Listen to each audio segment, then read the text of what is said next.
కరెంటును పట్టుకుంటే షాక్ కొడుతుంది. కానీ చంద్రబాబుకు ఓటు వేసినందుకు ప్రజలకు షాక్ కొట్టిందని విమర్శించారు మాజీ మంత్రి కన్నబాబు. బాబు ప్రతిపక్షంలో ఉన్నప్పుడు కరెంటు బిల్లులు తగ్గించాలనేవారు. ఇప్పుడు అధికారంలోకి వచ్చాక బిల్లులు ఎందుకు పెంచారని ప్రశ్నించారు. సూపర్ 6 పథకాలని చెప్పి సూపర్ షాక్స్ ఇస్తున్నారని ఎద్దేవా చేశారు కన్నబాబు. కాదు, సూపర్ షాక్స్ అని మరొకసారి నిరూపించిన విధంగా ముందుకెళ్తా ఉన్నారు. మినహాయింపు కాదు, మద్యం ప్రియులు కూడా సూపర్ షాక్ ఇచ్చాడు ఈయన. వాళ్ళు ఏమనుకున్నారంటే ఈయన వస్తే బ్రహ్మాండంగా ధరలు తగ్గిపోతాయి, అన్ని బ్రాండ్లు అందుబాటులోకి వచ్చేస్తాయి, ఇంకా అసలు మాకు స్వర్గంలా ఉంటుందని భావించారు. మద్యం ప్రియులకే కాదు, వ్యాపారులు కూడా షాక్ ఇచ్చాడు ఆయన.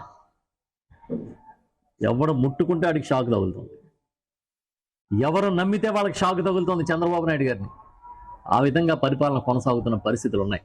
మీరు రావడమే ఈ 7 నెలల కాలంలో, అంటే వచ్చిన 6 నెలలకే సుమారు 15,485 కోట్ల రూపాయలు అదనపు భారాన్ని విద్యుత్ బిల్లులు, ట్రూ అప్ ఛార్జెస్ పేరిట వినియోగదారుల మీద వేసి పెద్ద ఎత్తున షాక్ కొట్టిస్తా ఉన్నారు. తక్షణమే దీన్ని ఉపసంహరించుకోవాలని చెప్పి